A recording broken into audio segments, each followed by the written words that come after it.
Hi everybody, this is Mr. Scott. In today's lesson, we're going to extend on what you did in the last class in Worksheet H with some more sophisticated problems with modeling higher degree polynomials. In the last class, Mr. Murphy talked about how you can use like a matrix or maybe a list to generate a higher degree polynomial based on some data that you collected. Today, we're going to use some geometrical formulas to model a higher degree polynomial. You might think, hey, we have a cubic that could be representative of volume. Okay, a volume is a cubic type function. Okay, and that's what we're going to use in a lot of these cases today. So I'm going to take you through some of these problems. We'll see how they work, and you'll have some to try on your own as well throughout this this process. Okay, so the first thing is the goal of these problems, and that's to use the information from the problems that are presented to rewrite the formulas in terms of a single variable, and that's in order to make the equation solvable. Okay, we need a single variable that we can solve for. Otherwise, we would need two equations to solve for two different variables, and that would allow us to answer a question posed by the problem. Okay, so you can see some of the geometrical formulas which you may remember from geometry, but you won't be required to know them by heart. So we'll get right into it. So example 1 says a fuel tank consists of a cylindrical section 4 feet long represented by A in this figure and a 2 feet hemispherical end sections. So if the tank has a volume of 100 cubic feet, what is the radius r shown in the figure? And we're going to round to the nearest hundredth. So first I'm going to label the diagram with the information given. So A was equal to 4. And we know that this tank is made up of a couple different pieces. So the volume of the tank is represented by the volume of the hemisphere plus the volume of a cylinder plus the volume of another hemisphere, which if you put two hemispheres together, you get a full sphere. So the volume of the tank is equal to the volume of a sphere plus the volume of a cylinder. And what we're going to do is we're going to replace the volume of a sphere and the volume of a cylinder with their formulas. So we have the volume of the tank is equal to 4/3 pi r cubed plus pi r squared h. There's the formulas put in there. Now notice the problem that we have here. Okay, even if I plugged in the 100 for the volume of the tank, okay, which is the volume of that tank, we still have two different variables. So what can we use to rewrite this all in terms of r, our radius? Well, we know that A, which is the height of the cylinder, okay, is equal to 4. So I'm going to replace this h with 4.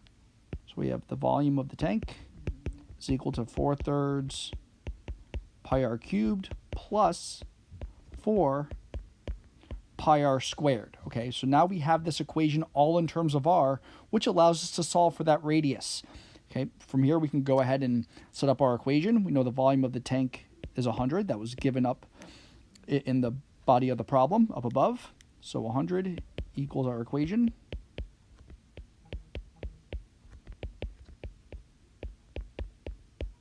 And from here, we have some calculator work. Now, the way I've taught it in my classes is that we're going to make our equation equal to y1. We're going to make this other side, which is what the equation has to equal to y2. And we're going to graph this, okay, graph both. We're going to use second calc, which is on your trace button,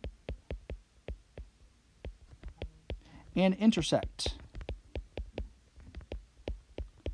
Okay, and that's going to allow us to solve for r here, where these two different functions intersect each other. From here, if you go ahead and do that in your calculator, you're going to find out that r is equal to 2.15, and this was in feet. So 2.15 feet. Okay, if you have questions on how to use a calculator, please get in touch with your teacher. You're kind of expected to know that at this point in the course. All right, so that's our first problem. And moving down to problem number 2, or example number 2. It's a pretty similar problem, so I'm going to pause the video for a second, allow you to attempt this problem on your own, and see if you come back with the right response. So take a second and try it. Okay, so in this question, the volume of the silo was made up by the volume of a cylinder plus the volume of a hemisphere, which is half a sphere. So you had to take that sphere formula and multiply it by a half. Here is, once you replace the given information in the problem, you rewrite everything in terms of r. That's looking right here at this step. Okay, and then your point of intersection, you find out that r was 11.28 feet coming from the graph on your calculator. So hopefully that you were able to get that. So here's example 3. So example 3, a little bit different. An open box with a volume of 1,500 cubic centimeters is going to be constructed by taking a piece of cardboard 20 centimeters by 40 centimeters, cutting squares of side length x from each corner and folding up the sides. So what's the dimensions, length by width by height of the box? So here, what we look at is we have a length of 20.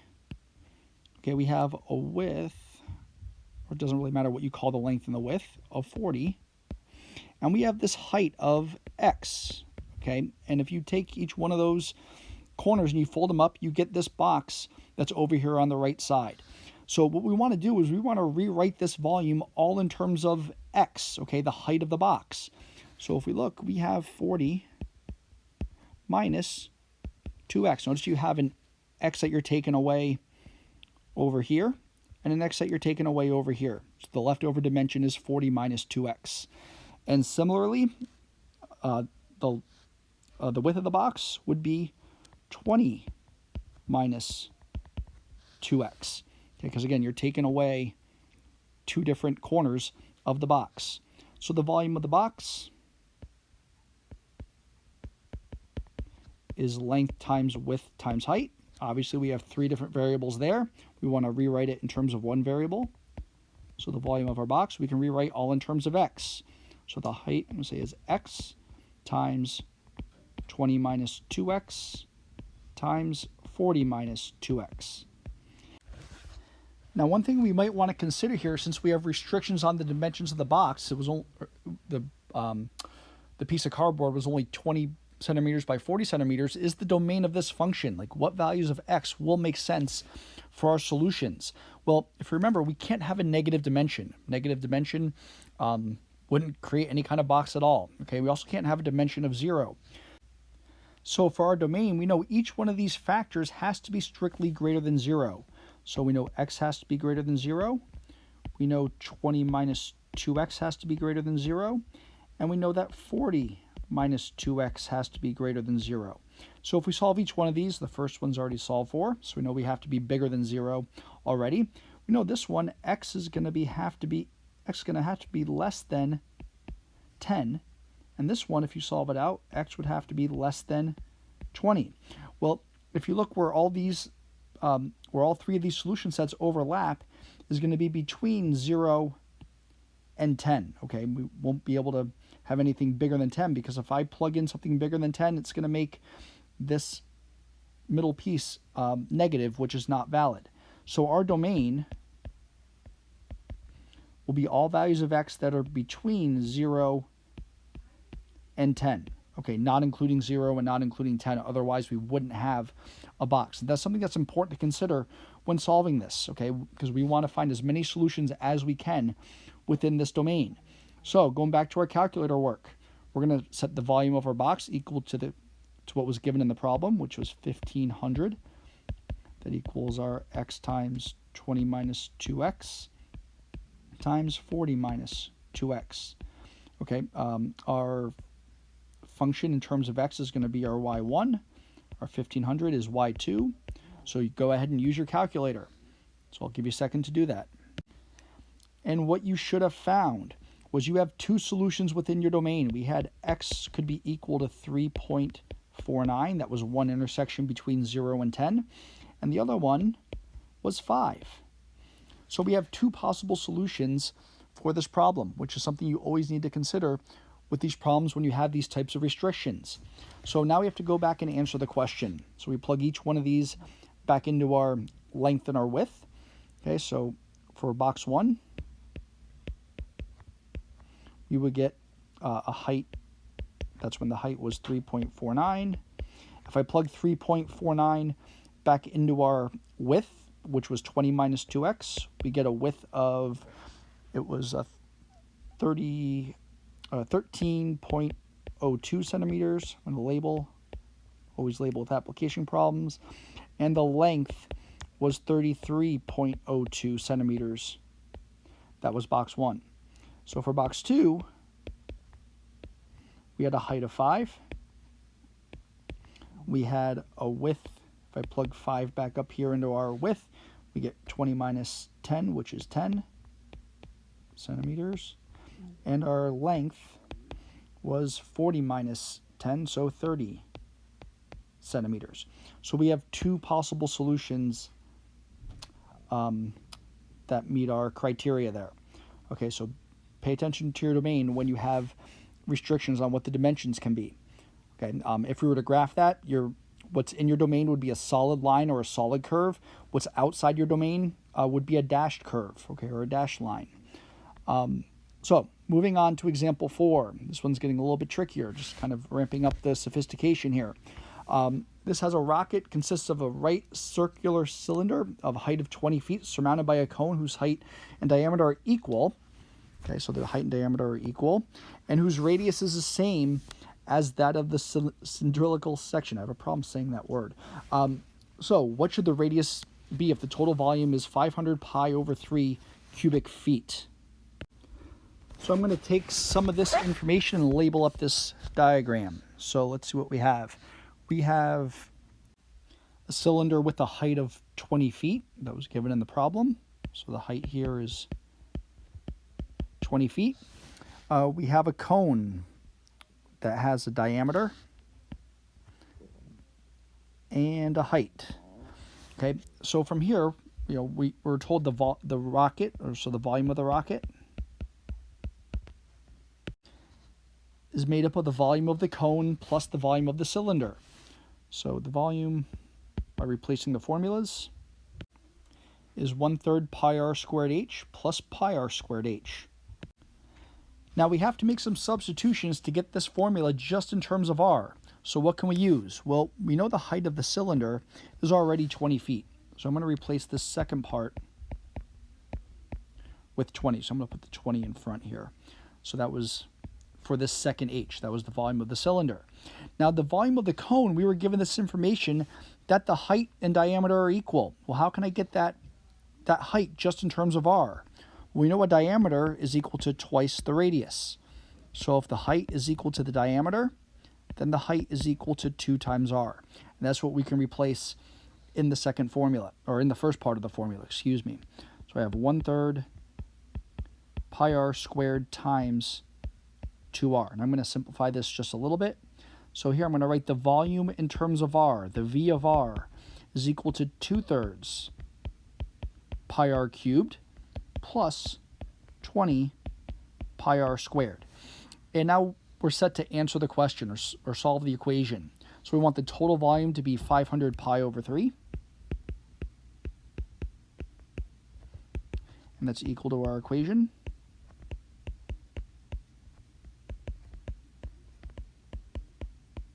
And from here, this is where you can take it away. We have y2 as our formula in terms of r, y1 as what the volume is equal to. So go ahead, put that in your calculator, graph it, find your point of intersection using a second calc. And you should have found that the radius was equal to 2.76, and we were talking feet. So that would be the radius of your cylinder and your cone that would give you a volume of 500 pi over 3 cubic feet, given that information. All right, and now the final example. This is the tricky one. Okay, so example 5. This is a rectangular box with a volume of 2 cubic feet, has a square base. That's going to be key here, with a length of x feet. Okay, and the diagonal of the box between a pair of opposite corners is 1 foot longer than each side of the base. Find the dimensions of the box rounded to the nearest hundredth. So let's label this diagram. I have x and x, since we have a square base. And we know the diagonal. Okay, that was given to us here. We'll bold that in for you guys. That was 1 foot longer than each side of the base. So this is going to be x plus 1. Now, what we have to do is we have to rewrite this box all in terms of a single variable. So let's see what we have here. We know the volume of the box is going to be length times width times height. And I can replace the length and the width with x, since we have just a square base. So the volume so far is going to be x times x times h. We still have this problem with h though. Okay, we need to rewrite this volume in terms of just that single variable x in order to make this equation solvable. So what can we use? Well, look back over at the diagram. Okay, I'm going to give a little hint. So we have this. If I were to mark this off here as well, okay, we have a right triangle. Okay, you have to think about that like cross section going through that box. Now in this right triangle, we already know what the diagonal is. That's the hypotenuse. But I also need to know what this leg is down here. I'm going to highlight it in blue. Okay, we need to rewrite that in terms of x in order to make this, in order for us to be able to rewrite this height in terms of x. So down here, you may remember from geometry, we have another right triangle. You may remember a 45, 45, 90 right triangle has the property of the legs being x, x, x, and the hypotenuse of being x rad 2. You could also use the Pythagorean theorem there if you don't recall the properties of the 45, 45, 90 right triangle, the isosceles right triangle.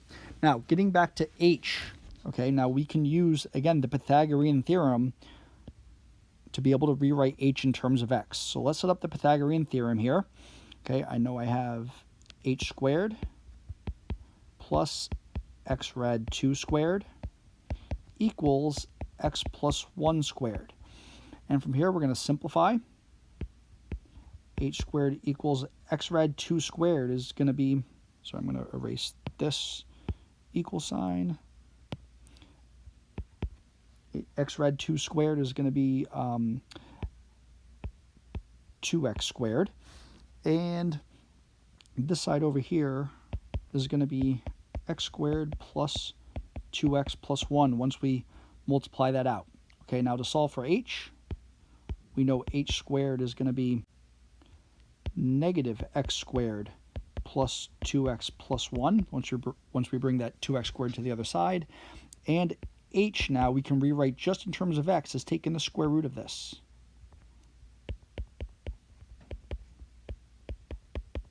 Okay, now this is what we can replace in for h up here in our original volume formula.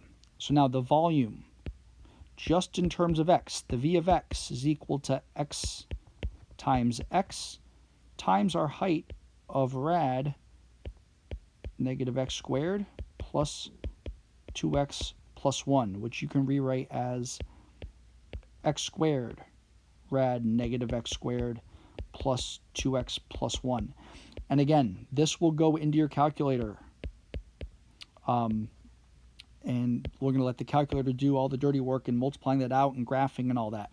Okay, so go ahead, throw it in your calculator, set the volume equal to what was given in the problem. That was 2 rad 2. That's our y2. And our y1 is this. So go ahead, put in the calculator, solve for x, find your point of intersection or points of intersection. And you should get two solutions of x is 1.45 centimeters or 2.31 centimeters. So make sure you can verify that on your own with the calculator. Now let's go back and answer the question, the final step. So find the dimensions of the box rounded to the nearest hundredth of a foot. Well, we already know the base, okay, the length is going to be 1.45 or 2.31. So here's box 1 and box 2.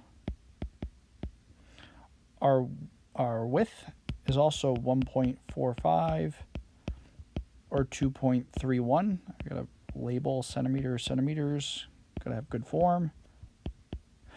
And our height, now we have to plug the height back into the function that we found for height, which is right here. Okay, so take a second, plug those values in, and you get 1.34 centimeters when the length and the width are 1.45 centimeters, or 1.19 centimeters when the length and the width are 2.31 centimeters. Okay, so there's your solutions.